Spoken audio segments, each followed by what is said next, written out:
লা তুসাহিব ইল্লা মুমিনা, তোমরা মুমিন ব্যতীত কাউরে বন্ধু বানাইবা না। অপর হাদিসে আমার নবী বলেন, আল মারউ আলা দীনি খালিলিহি ফালইয়ানজুর আহাদুকুম মান ইউখালিল। নবী বলেন, একজন মানুষ তার চাল চলন সব কিছুর ক্ষেত্রে বন্ধুর অনুসরণ করে। বন্ধু যেই রকম পোশাক পরে, বন্ধু যেই রকম আচার ব্যবহার রীতিনীতি অবলম্বন করে, দেখবেন ওই মানুষটাও ওই রকম রীতিনীতি অবলম্বন করে, ঠিক কিনা? এ কারণে আমরা যদি নামাজিকে বন্ধু বানাই, এ কারণে আমরা যদি আলেম ওলামাকে বন্ধু বানাই, আমাদের হাসর নাসরও তাদের সাথে হবে। কন্যা আল্লাহু আকবার। ইবনে আব্বাস একবার নবীজিকে জিজ্ঞেস করলেন, ইয়া রাসূলুল্লাহ, ইয়া হাবিবাল্লাহ, মজলিসি বন্ধুদের মধ্যে কোন বন্ধু উত্তম? সকলেই ভালো করে শুনবেন। মায়ার নবী, দয়াল নবী সুন্দর করে ইবনে আব্বাসকে বলেন, তুমি শুনে নাও, যেই মানুষটার ভিতরে 3 গুণওয়ালা মানুষ পাইবা, ওই মানুষটারে তোমরা বন্ধু বানাইবা। নবীজি বলেন, মান যাক্কারাকুম বিল্লাহি রুয়াতুহু, যার চেহারা দেখলে আল্লাহর কথা স্মরণ হয়, এই রকম মানুষরে তোমরা বন্ধু বানাইবা। 2 নম্বরে আমার নবী বলেন, ওয়াজাদা ফি ইলমিকুম মানতিকুহু, যার কথা শুনলে তোমাদের জ্ঞান বাড়ে, এই রকম মানুষরে তোমরা বন্ধু বানাইবা। আরে দেখা যায় আমরা এই রকম শিক্ষিত জ্ঞানী মানুষরে বন্ধু বানাই না, আমরা দেখা যায় হিরঞ্জি গাঞ্জট্টিদেরকে বন্ধু বানাই। যেমন একটা জিনিস দেখেন, আমি যদি বলি আল্লাহ ইজ ওয়াচিং মি, আল্লাহ আমায় দেখছেন, তা এক ওয়াচ শব্দের অর্থ হচ্ছে দেখা। আবার এই যে ঘড়ি, এটাকে ওয়াচ বলা হয়। তাহলে এই যে একটা এলেম অর্জন হয়ে গেল। আমার নবী বলেন, ওয়াজাদা ফি ইলমিকুম মানতিকুহু, যার কথা শুনলে তোমাদের জ্ঞান বাড়ে, এই রকম মানুষ যদি পাও, তারে তোমরা বন্ধু বানাইবা। সুবহানাল্লাহ। 3 নম্বরে আমার নবী বলেন, ওয়াযাক্কারাকুম বিল আখিরাতি আমালুহু, যার আমল দেখলে আখিরাতের কথা স্মরণ হয়, এই রকম মানুষে তোমরা বন্ধু বানাইবা। জোরে জোরে পড়েন না সুবহানাল্লাহ। এই কারণে ইমানদার মুমিন মুসলমান, হক্কানি আলেম, হক্কানি পীর মাশায়েখ আমরা কিভাবে বুঝবো রে? যারে দেখলে আখিরাতের কথা স্মরণ হয়, যার আমল দেখলে আল্লাহর কথা স্মরণ হয়, যার কথা শুনলে তোমার আর আমার জ্ঞানটা বাড়ে গো, এই রকম মানুষ যদি তুমি আর আমি পাই, ওই মানুষরে আমরা বন্ধু বানাইব ইনশাআল্লাহ। বন্ধুর মাধ্যমে একজন বন্ধু কিভাবে জান্নাতে চলে যায়, কোরআনে হাকিমের একটা আয়াতের ঘটনা শুনলে আমরা বুঝতে পারব। আমার নবীর যুগে একজন বড় কাফের ছিল, তার নাম ছিল উকবা ইবনে আবি মুঈত। বিখ্যাত ধনী মানুষ ছিল, মুশরিক সর্দার। সে যখন ব্যবসায়িক কাফেলা থেকে বিভিন্ন রাষ্ট্র থেকে আসতো, আইসা মক্কার নামি দামি লোকদেরকে সে ইনভাইট করে তাদেরকে আপ্যায়ন করাইত। তো একবার সবাইকে ডাকছে, দাওয়াত দিছে। আমাদের মুহাম্মদ সাল্লাল্লাহু আলাইহি ওয়াসাল্লাম, সবাই পড়েন না সাল্লাল্লাহু আলাইহি ওয়াসাল্লাম, আমাদের প্রিয় নবীজিকেও ইনভাইট করছে। নবীজি সাল্লাল্লাহু আলাইহি ওয়াসাল্লাম এই কাফেরের দাওয়াতে আসছে, নবীজির সামনে খাবার দিছে। নবীজি বলতেছেন, এই উকবা, তুমি যদি 3টা কথার সাক্ষ্য না দাও, আমি নবী তোমার বাড়িতে খানা গ্রহণ করব না। বলেন আল্লাহু আকবার। এখন কেউ যদি মনে করেন আপনার বাড়িতে যাইয়া দাওয়াত দিছেন, অনুষ্ঠানের ভিতরে খাওন না খাইয়া গণ্যমান্য মানুষ যাইতে চায়গা, এটা কিন্তু একটা বদনামির বিষয়। এখন উকবা ইবনে আবি মুআইদ বলল, আচ্ছা বলেন কি শর্ত? নবী বলেন, 1 নম্বরে তোমাকে সাক্ষ্য দিতে হবে এই দুনিয়ার মালিককে। সবাই আওয়াজ দিয়া পড়েন, আরো জোরে বলেন না, এই দুনিয়ার মালিক কে? 2 নম্বরে নবী বলেন, আমি হলাম শেষ নবী মুহাম্মদ সাল্লাল্লাহু আলাইহি ওয়াসাল্লাম, আমাকে নবী মানতে হবে।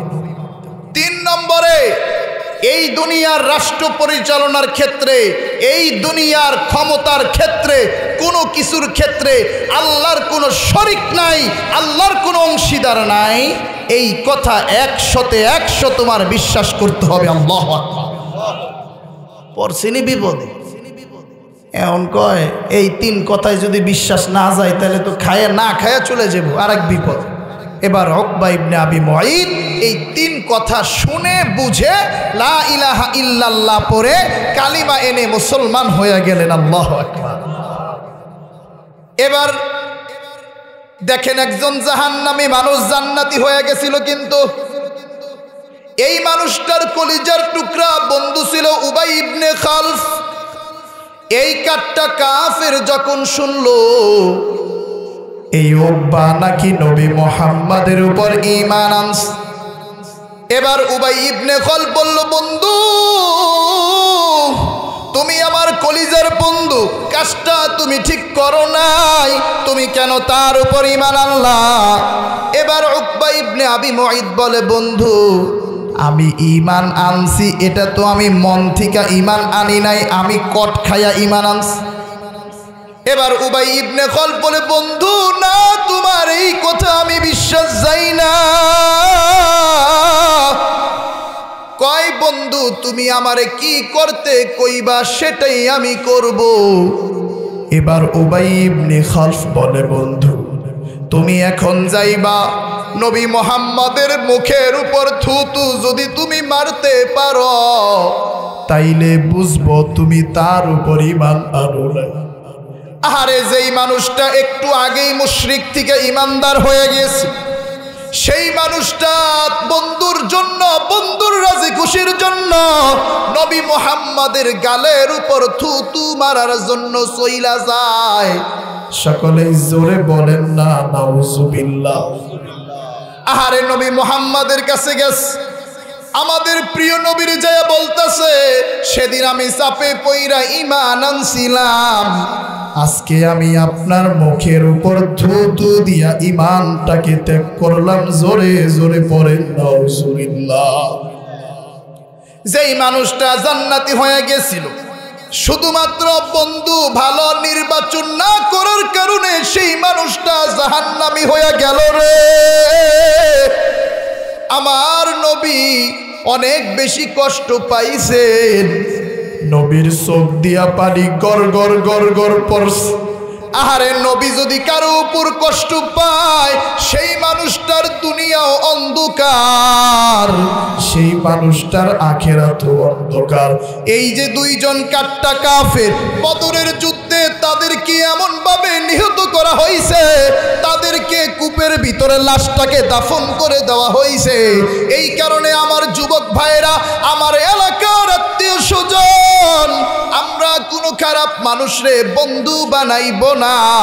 আমার এলাকার ছোট ভাইরা, যাদের সাথে চললে আমরা নামাজি হব, যাদের সাথে চললে আমরা খারাপি থেকে বিরত থাকতে পারবো, যাদের সাথে চললে মা বাবার স্বপ্ন পূরণ করতে পারবো, এই রকম মানুষরে বন্ধু বানাবো ইনশাআল্লাহ।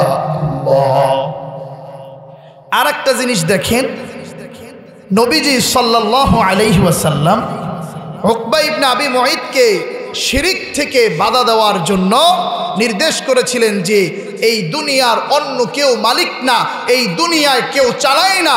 আমাদের মাথাটা যদি কারো সামনে, কোনো পীরের সামনে, কোনো ভণ্ড বাবার সামনে আমাদের মাথা নত হয় না, একজন মালিকের সামনে নত হয়, তিনি কে?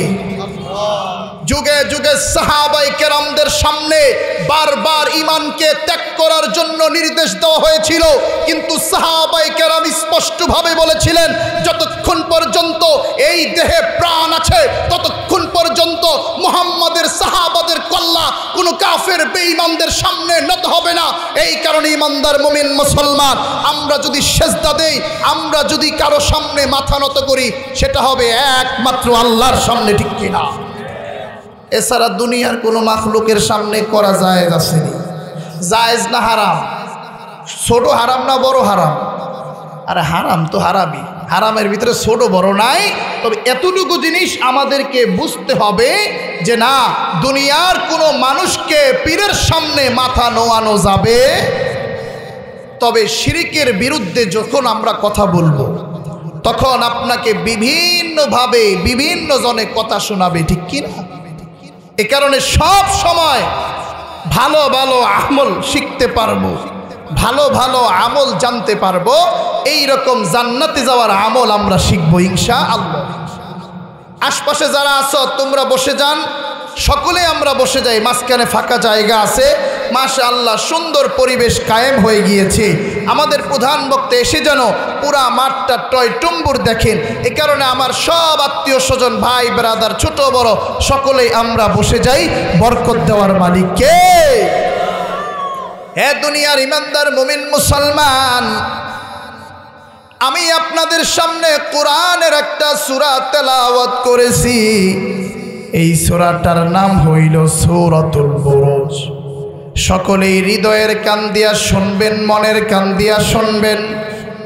আহারে, শিরকের বিরুদ্ধে কথা বলতে গেলে নিজের ঈমানটাকে বাঁচানোটা কত কঠিন, এই সূরা থেকে আমরা বুঝতে পারবো। এই সূরার শানে নুজুলটা সকলেই যদি আমরা হৃদয়ের কান দিয়া শুনি গো, আমরা ভালো করে বুঝতে পারবো ইনশাআল্লাহ। সকলেই পিন পতন নীরবতা, সকলের চক্ষু আমার দিকে, সকল সুন্দরভাবে শুনবো।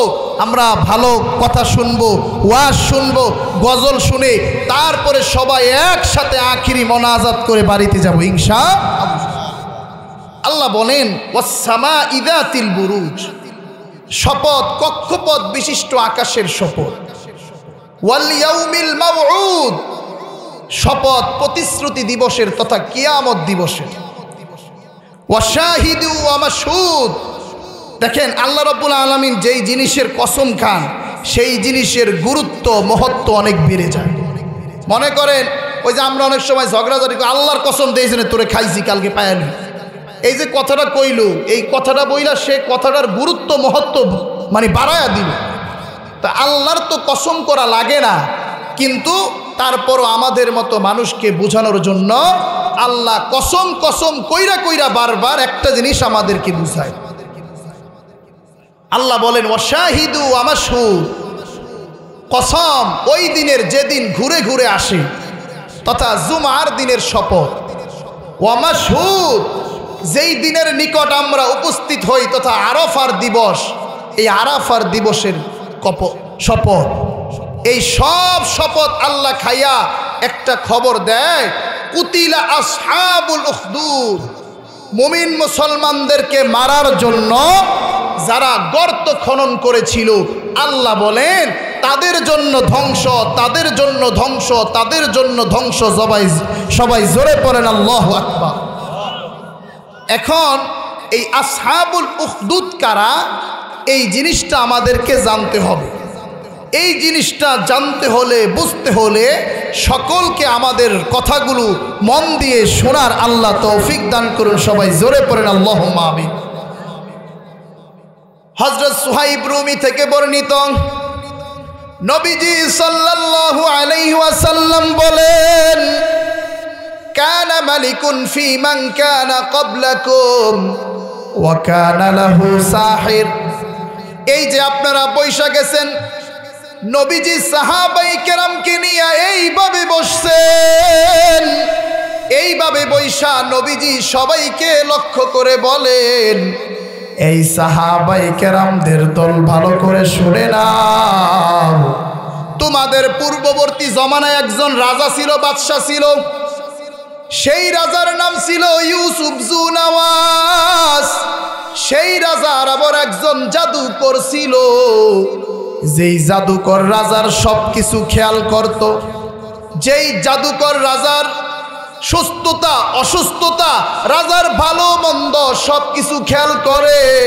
যেমন বর্তমানে আমাদের যারা রাষ্ট্রীয় প্রধান আছেন, তাদের একজন পিএস আছে, এপিএস আছে, তাদের ফিজিও আছে।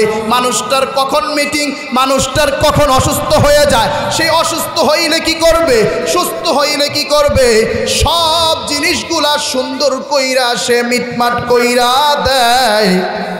এবার নবীজি সাল্লাল্লাহু আলাইহি ওয়াসাল্লাম বলেন, আগের জামানায় ইয়ামান দেশে একজন রাজা ছিল, সেই রাজার একজন জাদুকর ছিল।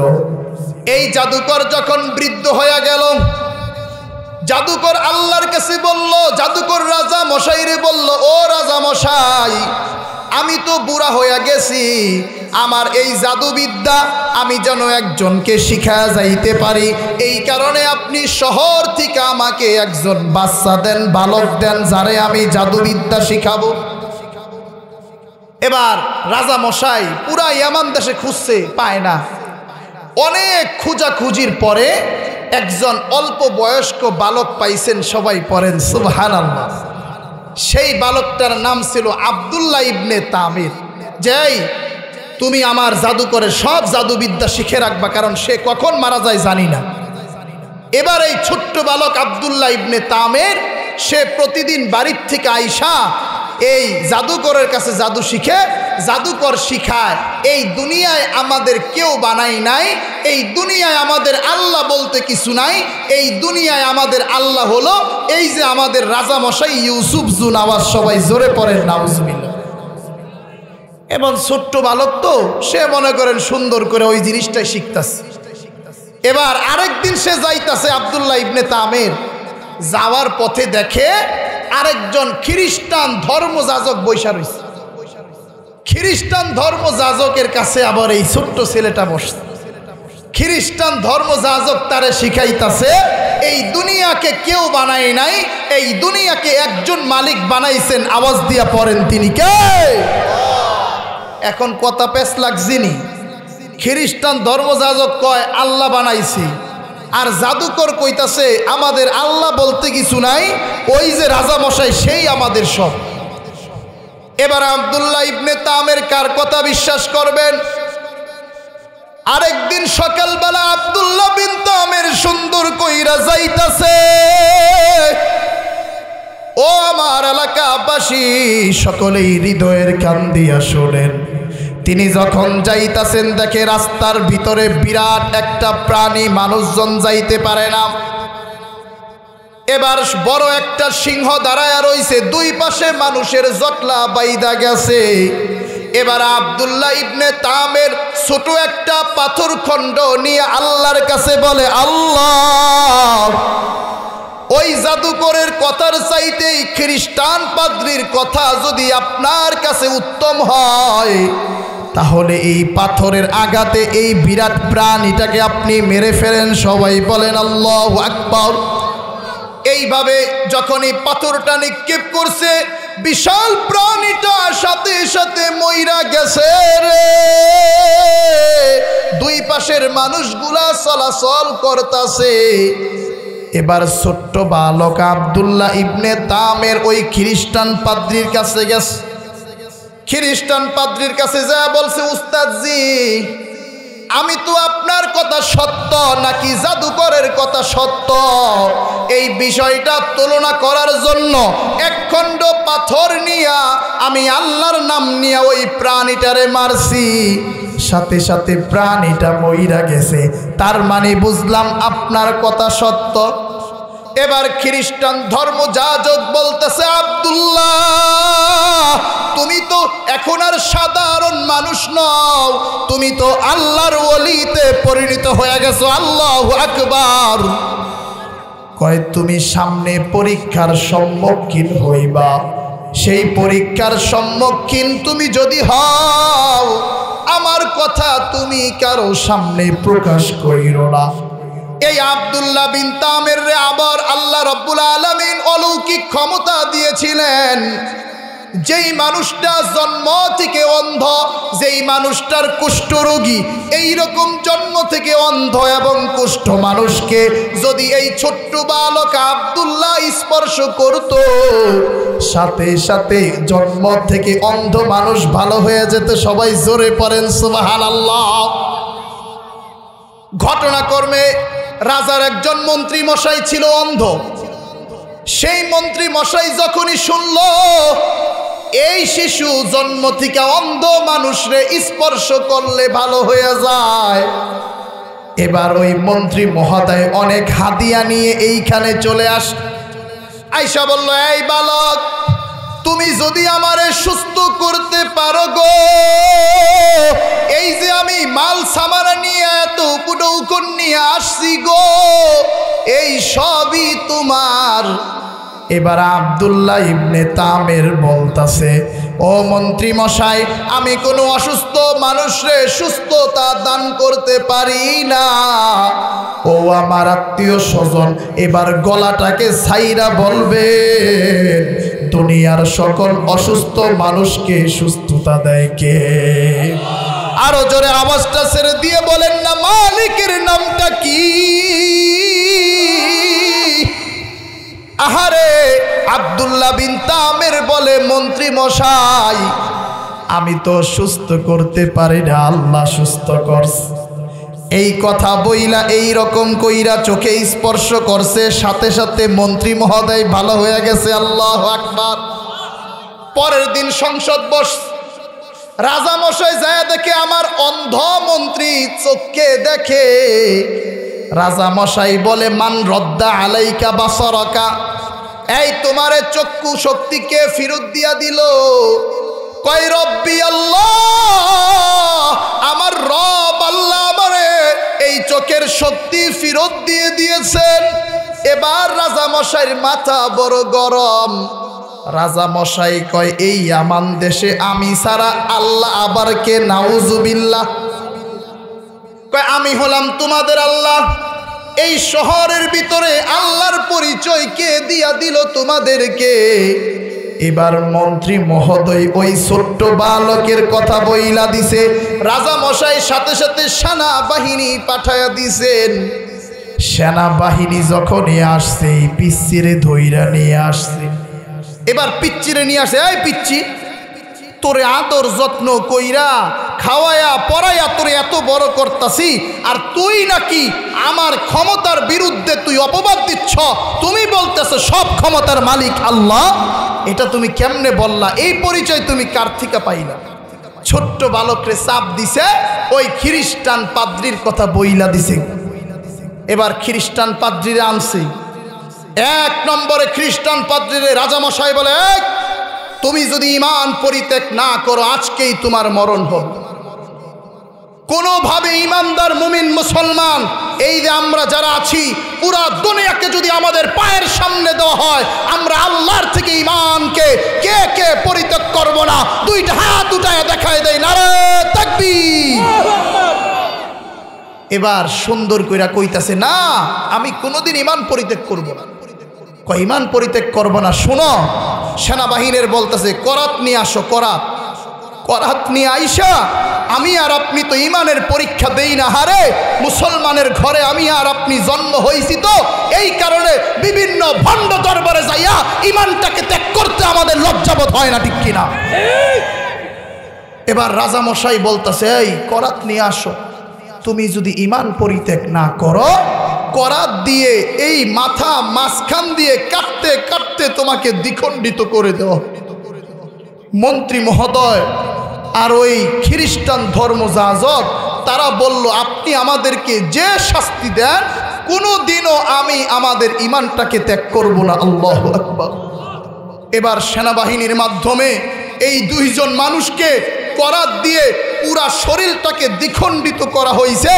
তারপরও এই মন্ত্রী মশাই এবং খ্রিস্টান ধর্মযাজক আল্লাহর প্রতি ঈমান পরিত্যাগ করেন নাই। আল্লাহু আকবার। বাদ রইছে কেডা? ওই পিচ্চি মানুষটা। ঘটনা শুনতেছেন তো? এবার পিসি মানুষটা ওরে আর এত শাস্তি দেওয়া যায় না। সেনাবাহিনীর কইল ওরে নিয়া পাহাড়ের উপর নিয়ে যাও, যদি ঈমান পরিত্যাগ না করে পাহাড় থেকে নিক্ষেপ করে ফালাইয়া দিবা। এবার সবাই ধইরা ছোট্ট মানুষটারে পাহাড়ের উপর নিছে। ছোট্ট বালক পাহাড়ের উপর চোখের পানি ছেড়ে দিয়ে আল্লাহর কাছে দোয়া করে, আল্লাহুম্মা কফিনিহিম বিমা শিতা, আল্লাহুম্মা কফিনিহিম বিমা শিতা। ও আল্লাহ, আপনি এই জালেমদের বিপক্ষে আমার পক্ষ থেকে যথেষ্ট হয়ে যান। সুবহানাল্লাহ। এই কথা যখনই বলছে সাথে সাথে পাহাড় এমনভাবে কম্পন করেছে, সব মানুষগুলা পইরা গেছে, আর পিচ্চি হাঁটতে হাঁটতে রাজ দরবারে বুক ফুলে চলে গিয়েছে। সুবহানাল্লাহ।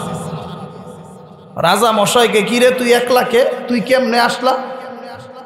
ওই মানুষগুলা কয় আল্লাহ আমার পক্ষ থেকে তাদের জন্য যথেষ্ট হয়ে গিয়েছেন। সুবহানাল্লাহ। এবার অন্য সেনাবাহিনীরে ধরছে। অন্য সেনাবাহিনীরে বলে, এই বালকরে নিয়া তোমরা সমুদ্রের ভিতরে নিয়ে যাও। সমুদ্রের ভিতরে নিয়ে আসে, যদি ঈমান পরিত্যাগ না করে তাকে তোমরা ফালায়া দিবা। এবারও সুন্দর মতো চইলা গেছে। এবারও শিশুটা আল্লাহর কাছে দোয়া করে, আল্লাহ আল্লাহুম্মা কফিনিহিম বিমা শিতা। আল্লাহ তুমি এই জালেমদের জন্য যথেষ্ট হয়ে যাও। এবারও শিশুকে ক্ষতি করতে পারে না। এবারও সবাই বিভিন্নভাবে ক্ষতিগ্রস্ত হয়ে গেছে রে। এবারও সেই বালকটা আবার হাইটা হাইটা রাজদরবারে চলে আসছে। এবার রাজা মশাইয়ের বড় মাথা গরম। রাজা মশাই কয়, এই ছোট্ট ছেলেটারে কিভাবে আমি হত্যা করব? সকলেই দিলের কান দিয়া শুনেন, যারা হাঁটাহাঁটি করতেছো তোমরা বইসা যাও। এবার ওই ছোট্ট শিশু আব্দুল্লাহ বিন তাহমের রাজা মশাই রে ডাক দিয়া বলে, রাজা মশাই আপনি আমারে মারতে পারবেন না, তবে আমি যদি আপনারে একটা পদ্ধতি শিখায়া দেই, সেই পদ্ধতি যদি আপনি অবলম্বন করেন তাহলে আপনি আমাকে মারতে পারবেন। রাজা মশাই বলে, কি পদ্ধতি? কয়, আপনি ইয়ামান দেশের চৌরাস্তার ভিতরে একটা সমাবেশ ডাক দেন। সেই সমাবেশের হাজার হাজার মানুষের সামনে আমারে আপনি শুলিতে চড়াইবেন। শুলিতে চড়াইয়া আপনি একটা তীর নিয়া ধনুকের সাথে সংযোগ কইরা আপনি আমার দিকে নিক্ষেপ করবেন। নিক্ষেপ করার সময় আপনি উচ্চারণ করবেন, বিসমিল্লাহি রব্বিল গুলাম। এই দোয়া পইরা যদি আপনি আমারে মারতে পারেন তাহলেই আমি মারা যাব, অন্যথায় আমি মারা যাব না। চিৎকার মেরে পড়েন না আল্লাহু আকবার। এই কথা শোনার সাথে সাথে রাজামশাই ইয়ামান দেশের চৌরাস্তার ভিতরে সমাবেশ ঘটাইল। সমাবেশ ঘটানোর পরে আহারে ইয়ামান দেশের 20,000 মানুষের সমাবেশ। সব মানুষের সামনে তারে শুলিতে চড়াইছে। শুলিতে চড়ানোর পরে রাজামশাই তীরের সাথে ধনুককে সংযোগ করে এইভাবে যখন মারছে, মারার সময় একটা দোয়া পড়তে বলছিল, মনে আছে? বিসমিল্লাহি রব্বিল গুলাম।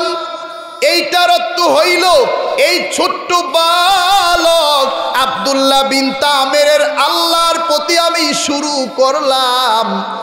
এইভাবে যখন রাজা মশাই মারছে, ইয়ামানের 20,000 মানুষ বলে, এই তাহলে তো বোঝা গেল আল্লাহ বলতে কেউ আছে। এইভাবে যখন মারছে, সাথে সাথে শিশুটার এই কানের এই জায়গায় তীরটা লাইগা যায়।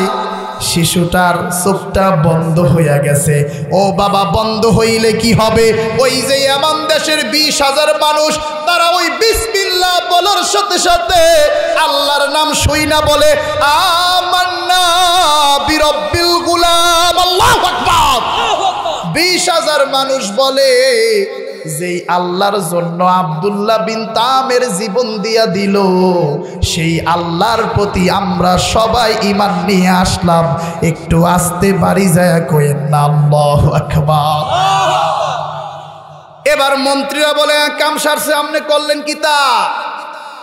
আপনি আল্লাহর নাম ডুবাইতে চাইছিলেন, কিন্তু এখন সবাই তো আল্লাহর প্রতি ঈমান নিয়ে আসলো, এবার আপনি পলাইবেন কিভাবে? এবারও রাজামশাই ইউসুফ জু নওয়াজের মাথা বড় গরম। ইউসুফ জু নওয়াজ বলতেছে, ইয়ামান দেশের ওইখানে একটা গর্ত খনন করো, ওই গর্তের ভিতরে আগুন জ্বালায়া দাও। যেই মানুষগুলা আল্লাহর প্রতি ঈমান না ত্যাগ করবে, সেই মানুষগুলারে এই গর্তের ভিতরে, আগুনের গর্তের ভিতরে নিক্ষেপ করে দিবা। মুফাসসিরিনে কেরাম বলেন, ইয়ামান দেশের প্রায় 20,000 মানুষকে সামনে আনা হইল। আনার পরে বলতাছে, এই তোমরা যদি ঈমানটা পরিত্যাগ না করো গো, আজকে তোমাদেরকে এই আগুনের ভিতরে নিক্ষেপ করা হইবে। যুবক ভাইরা ভালো করে হৃদয় দিয়া শুনবেন, আমার আপনার ঈমানটা এত সহজ না। আহারে, আমার নবী বলছেন, শেষ জামানায় ঈমানকে ধ্বংস করার জন্য অনেক মিথ্যাবাদী বের হয়ে যাবে। তারা বিভিন্ন বেদাত শিরিককে আমাদের সামনে ঈমান হিসেবে আইনা তুলবে, তাদের সামনে যাওয়া যাবে না। এ বাবা, দুনিয়ার সবার প্রশ্নে আমাদের আপোষ আছে, কিন্তু ঈমানের প্রশ্নে আমাদের কোনো আপোষ নাই, ঠিক কিনা মুসলমান? এবার সব মানুষগুলার সামনে আইসা বলে, রাজামশাই, আপনি চাইলে আমাদেরকে এইখানে ফেলতে পারেন, কিন্তু আমরা ঈমান থেকে এক চুল পরিমাণও সরব না। আল্লাহু আকবার। আহারে, সব মানুষগুলা আগুনে ঝাঁপ দিয়া দিতাস, কিন্তু ঈমানটা কেউ ত্যাগ করে না। সর্বশেষ একজন মহিলা আসলো। মহিলার কোলে বাচ্চা ছিল। মহিলা বাচ্চার জন্য ভয় পাইতেছিল, কারণ আমাদের মায়েরা নিজেদের জন্য কাঁদে না, আমাদের বাবারা নিজেদের জন্য কাঁদে না, আমাদের মায়েরা বাবারা আমাদের জন্য কাঁদে গো। আহারে, এই যে আমাদের পাশেই গুরুস্থান আছে, এইখানে কত মানুষ আছেন নিজেদের মা বাবার এইখানে শোয়া দিয়ে আসছে। আশপাশে কত কবরস্থান আছে। 10 বছর যাবৎ যেই বাঁশবাগান দিয়া দিনের বেলা আমরা যাইতে ভয় পাই, আমাদের অনেকের মা বাবারে সেই বাঁশবাগানে শোয়া দিয়ে আসছে। আহারে, এই যে বিভিন্ন জায়গা থেকে রাতের বেলা ওয়াজ করে আস, মা বারবার ফোন দেয়, বাবা শীতের ভিতরে ভালো একটা পোশাক পরে নাও, শীতের ভিতরে যেইভাবে ঠান্ডা না লাগে এইরকম পোশাক পরে নাও। একটা জিনিস মনে করি রে, হারে আজকে যেই মানুষটার মা আছে, যেই মানুষটার বাবা আছে, তাদের চাইতে বড় সৌভাগ্যবান কেউ নাই। কিন্তু আমরা বুঝি না, আমরা মা বাবার সাথে বেয়াদবি করি, মা বাবার সাথে অকাট্য আচরণ করে, মা বাবারে বিভিন্নভাবে কষ্ট দেয়। এই কারণে আবার যুবক ভাইরা, আজকে থেকে ওয়াদা করতে হবে গো, আল্লাহ যতদিন হায়াতে রাখেন মা বাবাকে আমরা কষ্ট দিব না, ইনশাআল্লাহ। এই কারণে নবী বলেন, 3 ব্যক্তির জন্য আল্লাহ জান্নাতকে হারাম করেছেন। একটু আওয়াজ দিয়া পড়েন, কয় ব্যক্তি? আরো জোরে জবান ছেড়ে বলেন না, কয় ব্যক্তি? 1 নম্বরে আমার নবী বলেন, আল আক্কু লিওয়ালিদাই, যে সকল মাতা পিতার সাথে সন্তানেরা অবাধ্য আচরণ করে, ওই সন্তানদের জন্য আল্লাহ জান্নাতকে হারাম করেছেন। চিৎকার মেরে বলেন নাউজুবিল্লাহ। 2 নম্বরে আমার নবী বলেন, আদ-দাইয়ুস, দুনিয়ার ভিতরে যে সকল অভিভাবকরা নিজেদের সন্তানকে কন্ট্রোল করতে পারে না। এই যে গত কয়েকদিন আগে সকলেই আমাদের যুবক ছেলেরা যারা আছো, ভাই ব্রাদার যারা আছো, আপনারা জানেন বাংলাদেশের ঢাকার আর্মি স্টেডিয়ামে বড় গানের কনসার্ট হয়েছে। পাকিস্তানের আতিফ আসলাম এসেছিল। আহারে, সেই কনসার্টের ভিতরে আমাদের বাংলাদেশের মেয়েরা এমন এমন পোশাক পরে ভিডিও দিয়েছে, আমাদের মুসলমানদের ইমানে, আমাদের মুসলমানদের বুকের ভিতরে তারা কম্পন সৃষ্টি করে দিয়েছে। বারবার দেখে মনে হয়েছে কখন না জানি আল্লাহর গজব চলে আসে। এই কারণেই তো বেশি বেশি মাহফিল হওয়া দরকার, বেশি বেশি মসজিদ প্রতিষ্ঠা হওয়া দরকার, বেশি বেশি মাদ্রাসা প্রতিষ্ঠা হওয়া দরকার। অনেক সময় দেখবেন এই যে আমরা যারা অনেকে আসি, কথাই কে কষ্ট পাবো না, আলেমদেরকে আমরা খারাপ নজরে দেখি, ঠিক কিনা? একটা জিনিস মনে রাখবেন, যেই মানুষটা আমাদের গ্রামের সবচেয়ে বেশি ধনী, আপনি মারা যান, আপনার সন্তান 2 দিন 3 দিন 4 দিন কাঁদবে, এরপরে আর কাঁদবে না। এরপরে যেই মানুষটা প্রতিদিন ফজরের সময় ঠান্ডা পানির ভিতরে কনকনে শীতের ভিতরে উঠে ওযু করে কাঁদবে, সেই মানুষটার নাম হলো ইমাম সাহেব। সেই মানুষটা 5 ওয়াক্ত ফরজ নামাজের পরে আমার আপনার জন্য দোয়া করবে, রব্বির হামহুমা কামা রব্বায়ানি সাগীরা। এই যে কয়দিন আগে আমাদের আব্দুল জব্বার সাহেব চলে গেলেন, এইভাবে আরো মহল্লার, এই আমাদের এই ওয়ার্ড, ওই ওয়ার্ডের, এই গ্রামের, এই ভূদেশ্বরের কত মানুষ চলে গিয়েছেন। আমি আর আপনি কখন চলে যাই, এই কারণে ইমামদের সাথে ভালো সম্পর্ক রাখবো, মাঝে মধ্যে মসজিদ ঝাড়ু দিব। ইমাম যদি জুমায় কোনো কথা বলে আমরা সেটার বিরোধিতা করব না, মনে করব আমার ইমাম সাহেবের কথা সঠিক। যদি আমার মনে হয় যে না, ইমাম সাহেবের কথাটা এইভাবে না বলেও এইভাবে বললে ভালো হইতো, আমরা তারে বলবো যে হযরত কথাটা একটু এইভাবে বলা যায় না। আদবের সাথে বলবো, তাদের সাথে ভালো আচরণ করব, ইমামদের সাথে কখনো আমরা খারাপ আচরণ করব না ইনশাআল্লাহ। নবীজি বলেন 2 নম্বরে জান্নাত হারাম দাইয়ুস। দাইয়ুস মানে এমন মা বাবা, যেই মা বাবা নিজেদের সন্তানকে কন্ট্রোল করতে পারে না। দাইয়ুস মানে হলো এমন অভিভাবক যারা নিজেদের সন্তানকে ভালো করে খেয়াল রাখে না। এ কারণে ইমানদার মুমিন মুসলমান, একজন মা, ওই যে ঘটনা ওইখানে ছিল মনে আসেনি, এবার একজন মার তার সিরিয়াল আসলো, বুকের ভিতরে ছোট্ট সন্তান। মাকে রাজামশাই বলে, তুমি যদি ঈমানটা পরিত্যাগ না করো, তোমার সন্তান সহকারে তোমাকে আজকে এই আগুনের ভিতরে নিক্ষেপ করে দিব। মা এইভাবে দাঁড়ায় গেলেন। মা চিন্তা করতেছিলেন, দুধের শিশুর জবান দিয়ে আল্লাহ দুধের শিশুর জবানটা খুলে দেয় গো। দুধের শিশুর জবান দিয়ে আল্লাহ বের করে দেন। দুধের শিশু বলে, ইয়া উম্মা ইসবিরি ফা ইন্নাকি আলাল হক। সবাই জোরে পড়েন আল্লাহু আকবার। দুধের শিশু যাদের জবান দিয়া কোনোদিন কথা বের হইতে পারে না, দুধের শিশুর জবান দিয়া একজন মালিক কথা বের করে দেন, তিনি কে? আহারে দুধের শিশু বলে, ও মা আপনি ভয় পায়েন না, আপনি ধৈর্য ধারণ করেন, আপনি আগুনের ভিতরে নিক্ষেপ হয়ে যান, তারপরও আপনি ঈমানটা ত্যাগ কইরেন না। জোরে জোরে পড়েন না আল্লাহু আকবার।